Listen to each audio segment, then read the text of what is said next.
Good morning. Class 12 chemistry chapter 3 पढ़ना। Chapter 3 का हमारा नाम है वैद्युत रसायन।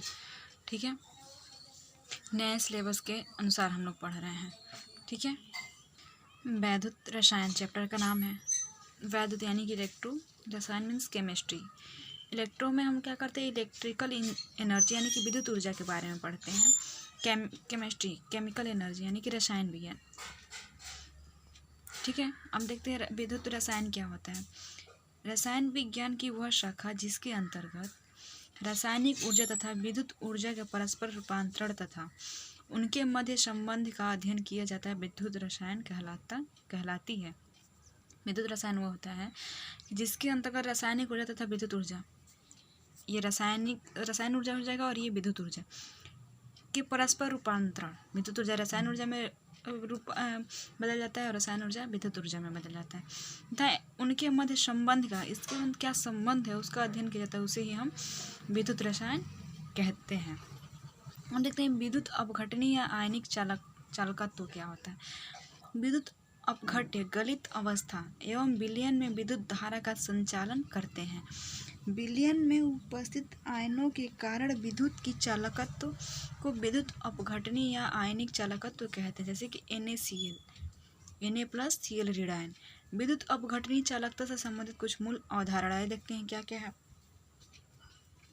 पहला हमारा विद्युत चालकता है। वैद्युत प्रतिरोध के व्युत्क्रम को विद्युत चालकता कहते हैं। वैद्युत प्रतिरोध के व्युत्क्रम को विद्युत चालकता कहते हैं। अर्थात C बराबर 1/R। आपने प्रतिरोध के बारे में पढ़ा होगा।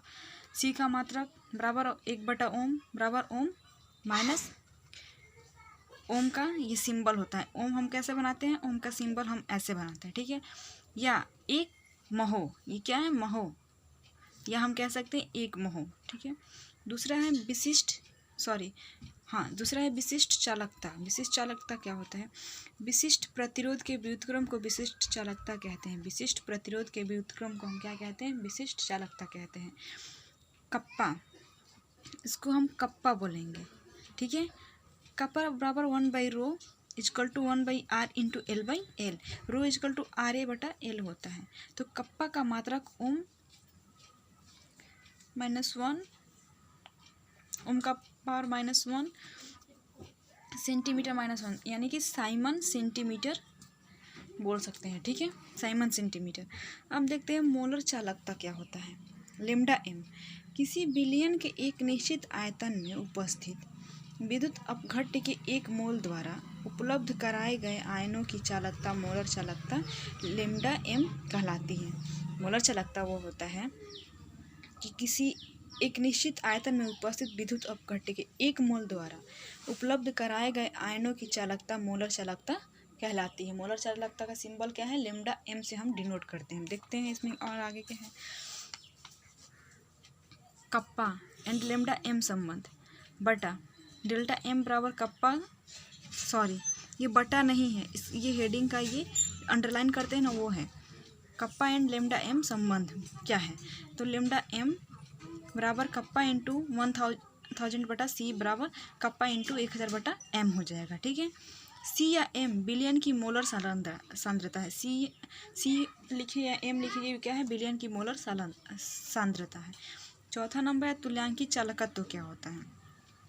किसी विद्युत अपघट्य के एक तुल्यांकी भार के चालकत्व को इसके तुल्यांकी चालकत्व कहते हैं।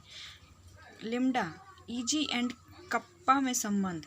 ठीक है, लिम्डा Eg बराबर के कप्पा इंटू 1000/C। ठीक है, अब विद्युत रासायनिक सेल, जो कि ये हमको नहीं पढ़ना है तो देख लेते हैं।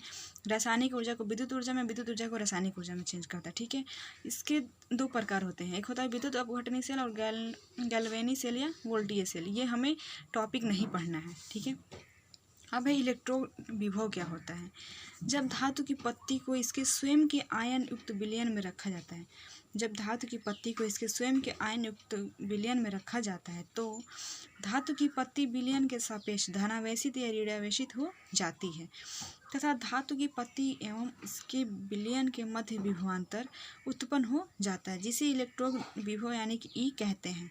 नोट में देख लीजिए, इलेक्ट्रोड विभव, इलेक्ट्रोड की प्रकृति विलयन के ताप तथा धातु आयनों की सांद्रता पर निर्भर करता है। जो हमारा नोट है इसको देख लेते हैं। इलेक्ट्रोड विभव जो होता है, इलेक्ट्रोड की प्रकृति विलयन के ताप तथा धातु के आयनों की सांद्रता पर निर्भर करता है, डिपेंड रहता है। अब मानक इलेक्ट्रोड विभव क्या है? यदि अर्धशैल अभिक्रिया में प्रयुक्त सभी आयनों की सांद्रता, यदि अर्धशैल अभिक्रिया में प्रयुक्त सभी आयनों की सांद्रता इकाई तापमान 25 डिग्री सेंटीग्रेड तथा दाब 1 वायुमंडल हो तो इलेक्ट्रोड विभव मानक इलेक्ट्रोड विभव कहलाता है। जो इलेक्ट्रोड विभव है वो मानक इलेक्ट्रोड विभव कहलाएगा।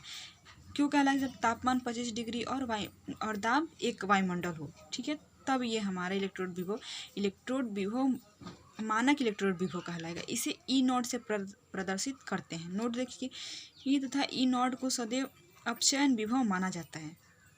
यानी कि इलेक्ट्रोड विभव और मानक इलेक्ट्रोड विभव को हम क्या मानेंगे? सदैव अपचयन विभव मानते हैं, जब तक कि यह बताया नहीं गया हो कि यह ऑक्सीकरण विभव है। जब तक कि हमें यह ना पता चले कि यह ऑक्सीकरण विभव है, तब तक हम उसे क्या मानेंगे?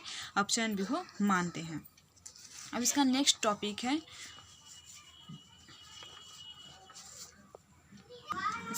टॉपिक है मानक हाइड्रोजन इलेक्ट्रॉन। इसको हम अगले वीडियो में पढ़ेंगे। Thank you.